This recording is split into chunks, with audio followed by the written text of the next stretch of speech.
What took you so long? The Amalts are in trouble. Let's split up.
Oh, no, you don't.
Ffxiv so Ffxiv esk snodo in aisto antal an in aisto antal afa snalask I ash an dran mira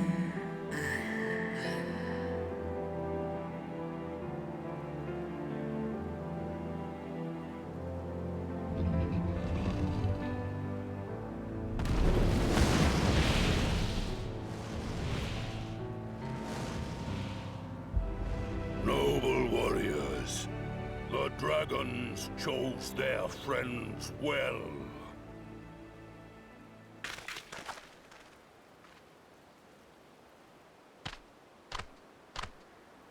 Long have our peoples waged war, but no more.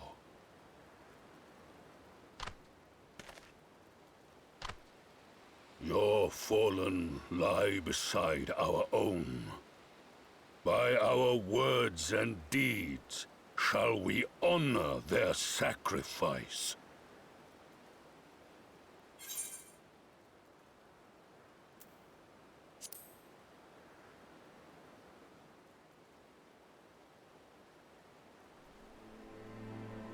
The enemy of our enemy is our friend. And you have proven yourselves worthy of our trust. It is the Guardians who are deserving of our fury. I shall see that my brethren learn the truth of this day, and rally as many as possible to the cause, till we meet again.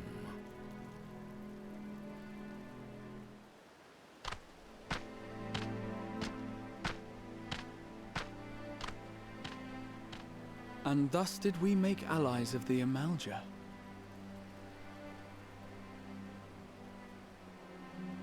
It would certainly seem that way. The Sultana will be pleased. Let's go and give her the good news, shall we?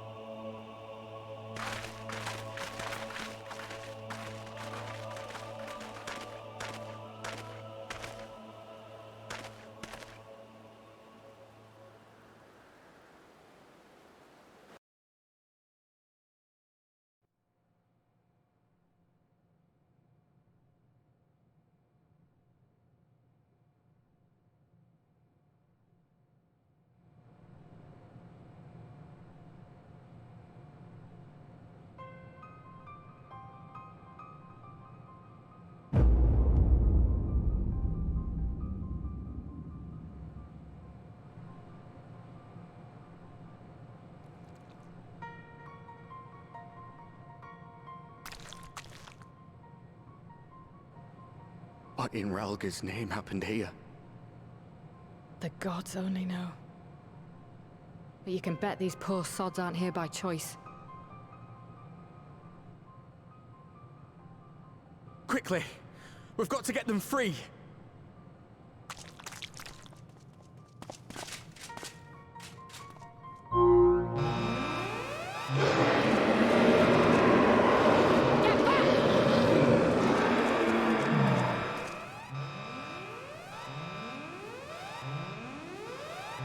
No! What have I done? It's too late for them! We're leaving, now!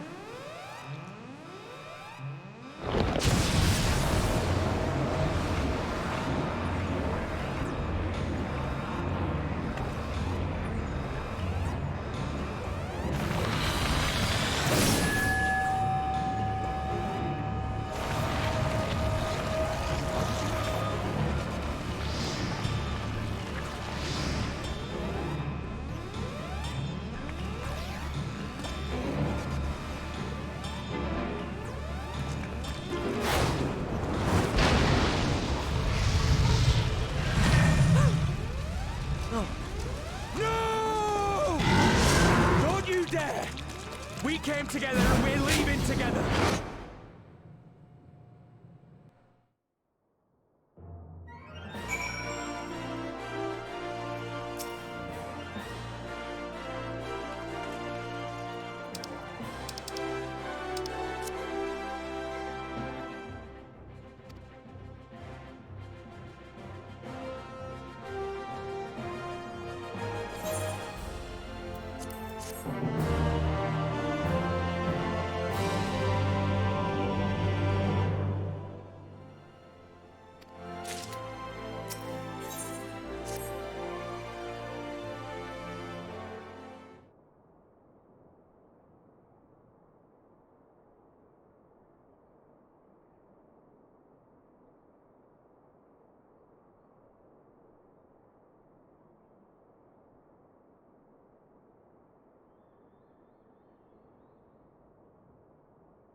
Fordola, have you been waiting here all this time?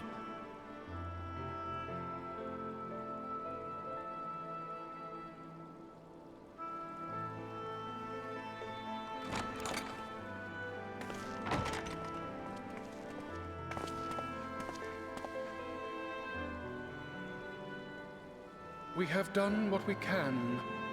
The rest is up to him. May we see him?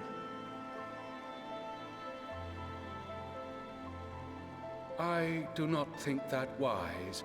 You must let him sleep.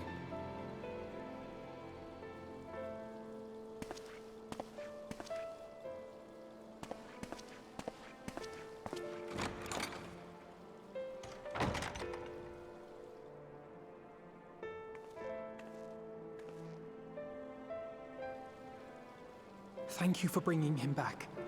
He owes you his life.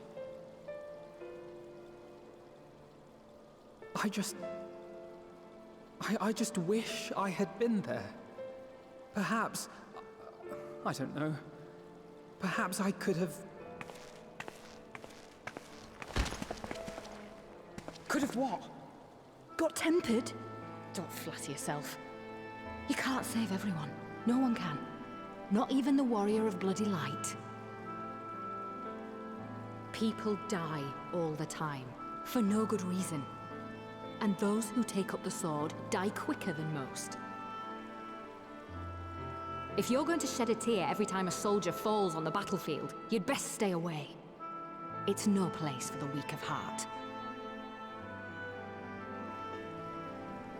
It may be that victory cannot be won without cost. But all life is precious, and I refuse to shrug at its loss.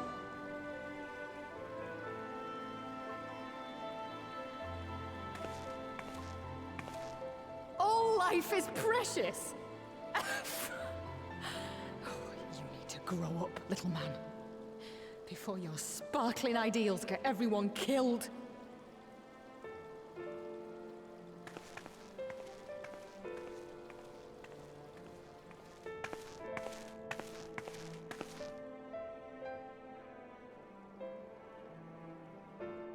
You're right. He is idealistic. But the world has more than its fair share of realists, like you and me.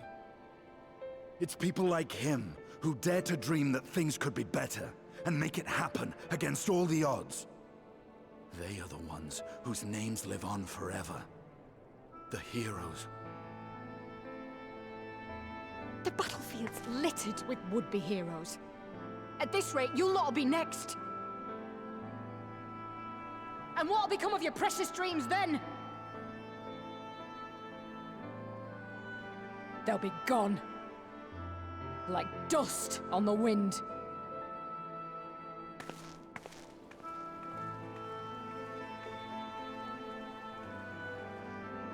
Dreams worth fighting for don't die so easily.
Think not of that. I understand a close comrade of yours was wounded in the line of duty. Arenvold. It was at the Alliance's behest that he risked all, and we are grieved to hear of his condition. Rest assured, he will receive the finest care our chirurgeons can provide. On that you have my word. Now, we would share with you the findings of the mission. Pippin, pray relate to our guests the details of Fordola's account.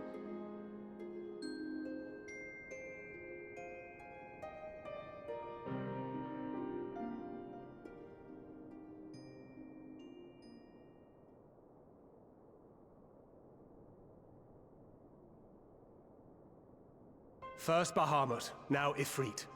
Or Lunar Ifrit, as Fan Daniel would doubtless have it. 'Tis now all but certain that the towers were conceived to facilitate the summoning of primals by those imprisoned within. Less certain is the means by which the Telophoroi constrain the wills of said entities to enact their designs in defiance of the pleas of their victims. Mayhap they do not.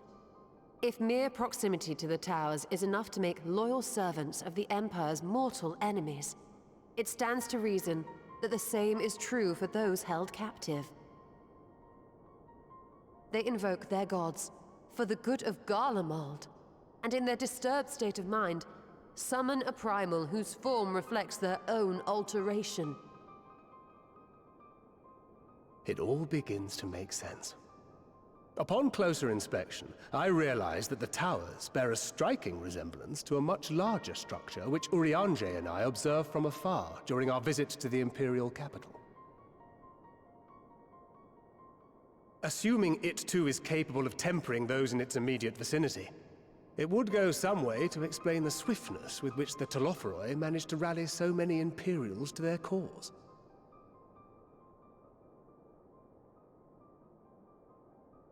While the situation in Garlemald is indeed troubling, I fear we have more immediate concerns. Ifrit was not the only primal summoned. At approximately the same time, observers at several other towers bore witness to the emergence of further such entities.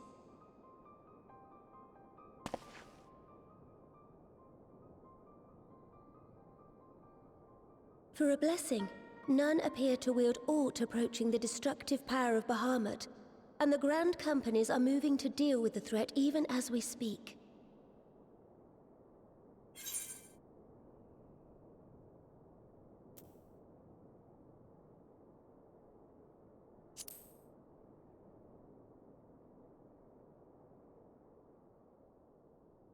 Though we are aware that the task will not be easy, we would call upon the Scions only as a last resort. Pray, conserve your strength for now. After all, it was not so very long ago that you rid us of Bahamut. On which note, I am pleased to report that our talks with the Amalja have reached an agreeable conclusion. They have pledged their full support to our cause. It is our hope that this historic agreement will encourage other tribes to join us at the negotiating table. And I know that I speak for all of the Allied leaders when I say that we will welcome them with open arms at such time as they do. Of course, this was only made possible by the feats of heroism performed at Paglfan. Moreover, we shall not allow the sacrifices of those fallen in battle to have been made in vain. As hope leads to victory, shall victory lead to a new dawn for Eorzea. May these words ever be our guide, Your Grace.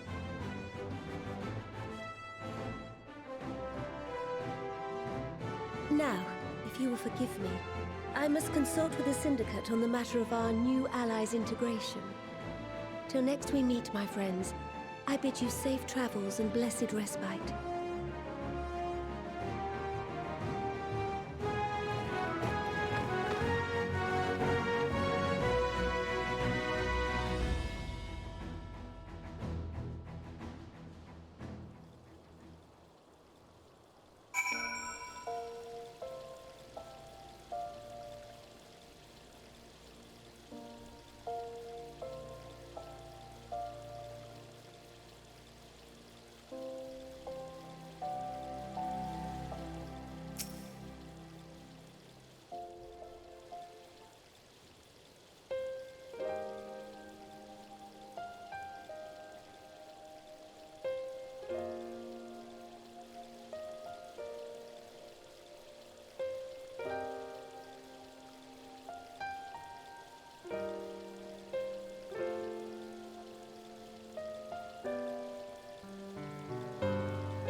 Welcome back. I expect you must all be exhausted. Ere you take your rest, however, I would beg a moment of your time.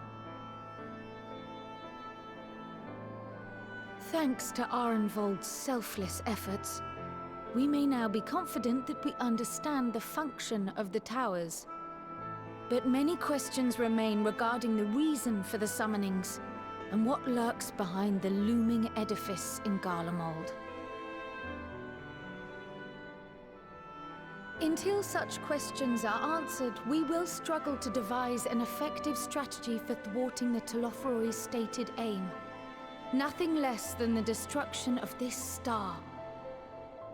And so, given the gravity of the situation, I move that we petition the aid of Sharlayan.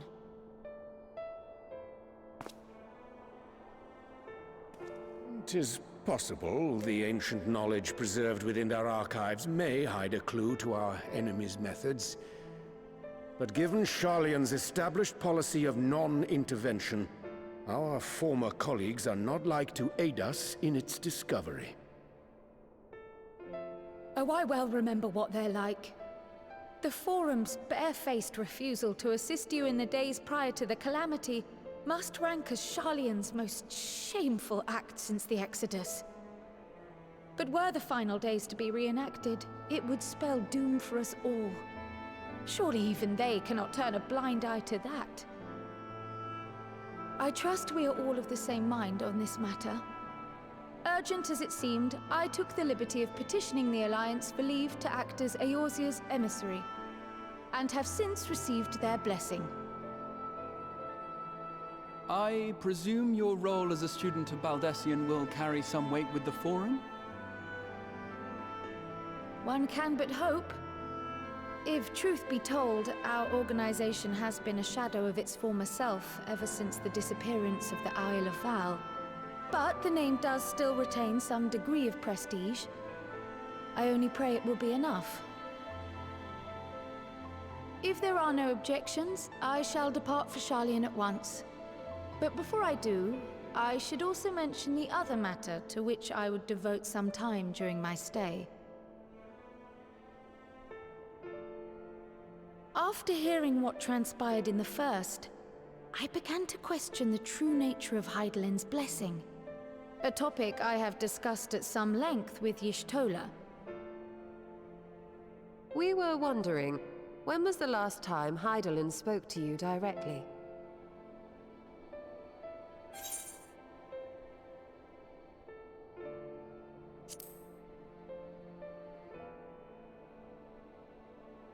When you regained her blessing, was it not? But never since. Not in all your time in the First, when you faced the Unsundered, the very heart of Zodiark. History shows us that Hydaelyn is able to awaken the echo in her chosen, convey her will directly, and grant the blessing of light. To our knowledge, however, she has not sought to intervene in man's affairs for some considerable time. Might not the explanation for that lie with her choice of champion? Mayhap she is content to trust in his judgment. Mayhap she is. But following my initial discussion with Krile, I made inquiries of my own.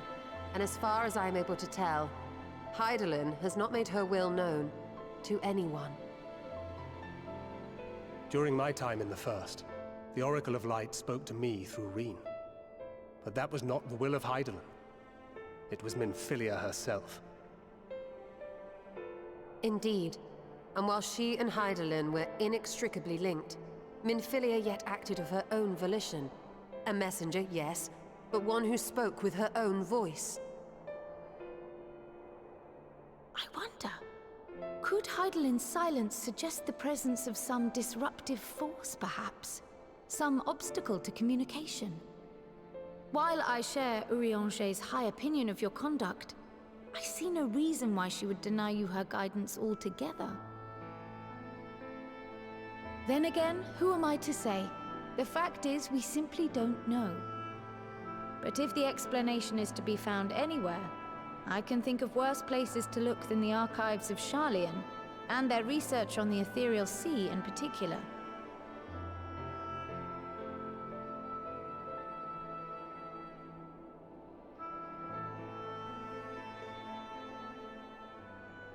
Resolved though I am to go, believe me when I say that I take no pleasure in the thought of leaving you a member short. Now, of all times. Estinian, we stand on the eve of a struggle that will decide the fate of this star. One in which we Scions may play a telling part, yet we are but few in number. And so I must ask you again, will you join us?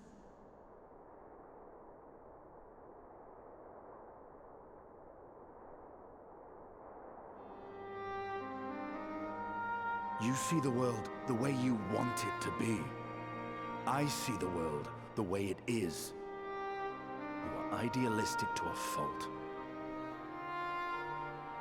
But I know you would never turn your back on those in need. Never close your eyes to their suffering. And somehow, your deeds lend truth to your words, giving the lie to my doubts in so doing. I have seen others draw strength from your belief. In Ishgard, in Alamigo. You inspired them to stand up and fight. To win, no less. And even when you lost those you held dear, you carried their spirit with you and made their memory your guiding light. The burden of so many hopes and dreams would be too heavy for most to bear.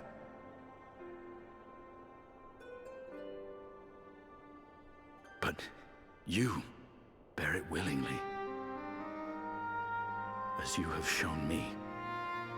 Some dreams are too important to let go. If you have need of my strength, it's yours. After all you've done, how could I refuse?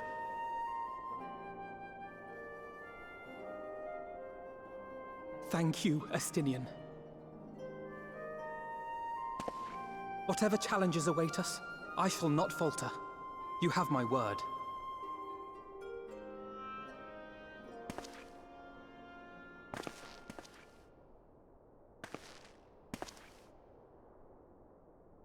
And now, I may bid you farewell.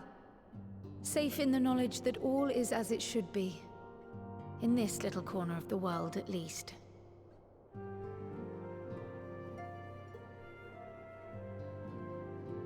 You will be sorely missed.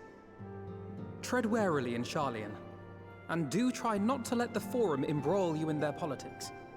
A forlorn hope, I know, given the individuals involved. I shall do my very best. Farewell.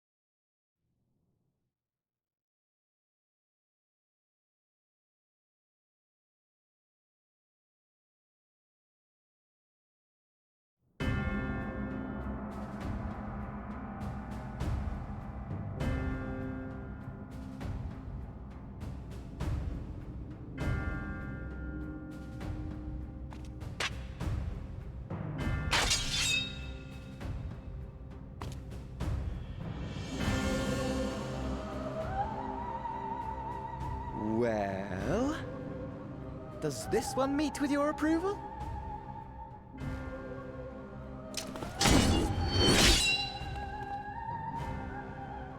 Apparently not. Or could it be that you're still upset about the dragons? You are unwise to remind me of so costly a failure.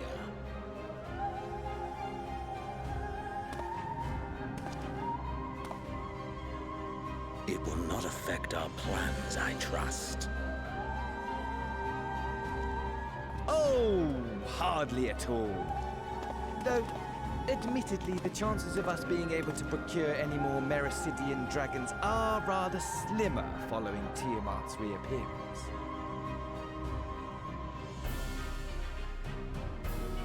Oh, but the seeds have been sown, my lord. We have only to wait for them to quicken.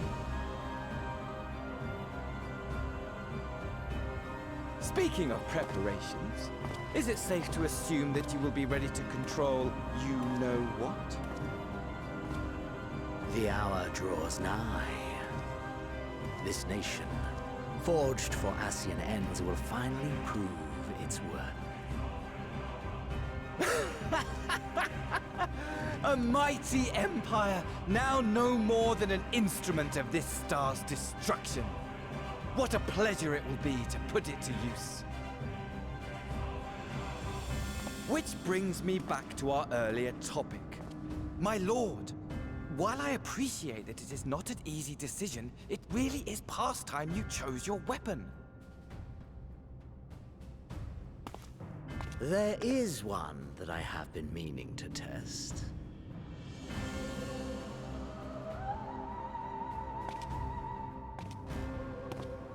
Well, well, not quite what I was expecting. Though I will say, it does seem rather apt.